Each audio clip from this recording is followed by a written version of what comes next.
সম্মানিত বন্ধুগণ, আমি মনে করি যে আমাদের সামনে আজকের দিনে, আমি এটা দুর্ভাগ্যই বলবো, শুধু বাংলাদেশ না সারা পৃথিবীতে মূল সাংবাদিকতার যে লক্ষ্য, সেই লক্ষ্যের দিকে আমরা কিন্তু সবাই স্থির থাকতে পারছি না, আমরা চলতে পারছি না।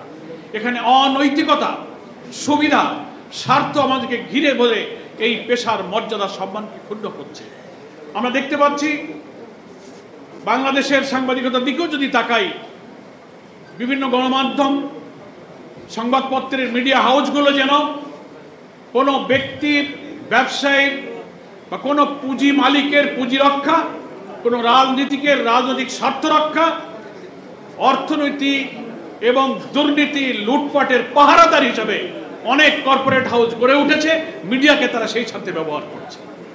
অথচ আমাদের সাংবাদিকতা পেশার মূল কথা ছিল সমস্ত সত্য সংবাদকে পরিবেশন করা, সাদাকে সাদা বলা, কালোকে কালো বলা। আমরা তা বলতে পারছি না। আমরা একটা কর্পোরেট হাউসের দিকে তাকিয়ে, একজন পুঁজিপতির দিকে তাকিয়ে, রাজনীতির অঙ্গনে বিশিষ্ট কোনো ব্যক্তিত্বের দিকে তাকিয়ে আমরা অনেক সময় সাদাকে সাদা বলতে পারি না, কালোকে কালো বলতে পারি না। আমরা সব কিন্তু একটা অন্ধকারের ধোঁয়ার মধ্যে ঘুরপাক খাচ্ছি। আজকের এই বার্ষিক সাধারণ সভায় আমার আবেদন থাকবে, নতুন বাংলাদেশ গঠন করতে গেলে সাংবাদিকতার এই মহান পেশার ঐতিহ্য, সোনালী অতীত, যারা এখান থেকে বিদায় হয়েছেন, অনেকের নাম আজকের এই স্মরণিকায় স্মরণ করা হয়েছে, সমস্ত রক্তচক্ষুকে উপেক্ষা করে সাংবাদিকতার মহান পেশাকে উজ্জীবিত করার জন্য তারা তিলে তিলে ত্যাগ স্বীকার করে জাতির কাছে অবিস্মরণীয় হয়ে রয়েছেন। এখনকার যারা সাংবাদিক নেতৃবৃন্দ আছেন, আমারও সাংবাদিকতা পেশার সাথে কিছুদিন সম্পৃক্ত থাকার সুবাদে আমার মধ্যে এই ব্যাপারে একটা আবেগ তৈরি হয় যে আজকে সাংবাদিকরা যদি অনেক কিছুই স্বার্থ তারা ত্যাগ করেন, কম খেয়ে কম করে স্বার্থ ত্যাগ করে জাতির জন্য ত্যাগ তিতিক্ষার যে উদাহরণ আপনারা তৈরি করেছেন, আসুন আমরা একটি নতুন বাংলাদেশ বিনির্মাণে জাতীয় ঐক্যের জন্য সবসময় পলিটিক্যাল লিডার আহ্বান জানান। আমরা সমস্ত বেড়াজাল ছিন্ন করে সেদিকেই আমাদের এই পেশাকে এগিয়ে নিয়ে যাওয়ার জন্য চেষ্টা করি। আমাদের রাজনৈতিক দলগুলোর মধ্যে ভিন্ন ভিন্ন কর্মসূচি, পথ, পন্থা, লক্ষ্য উদ্দেশ্যের কারণে কিছু ভিন্নতা থাকবেই। অনেকে বলেন, টেবিলে বসেও কথা হচ্ছিল, ফখরুল ভাইও বলছিলেন একই কথা, সাথে আমি একমত যে সব কিছুই এক হয়ে যাওয়া সম্ভব নয়, এই কারণে যে প্রত্যেকটা দলের তো একটা কর্মসূচি, লক্ষ্য উদ্দেশ্যের ভিন্নতা থাকে।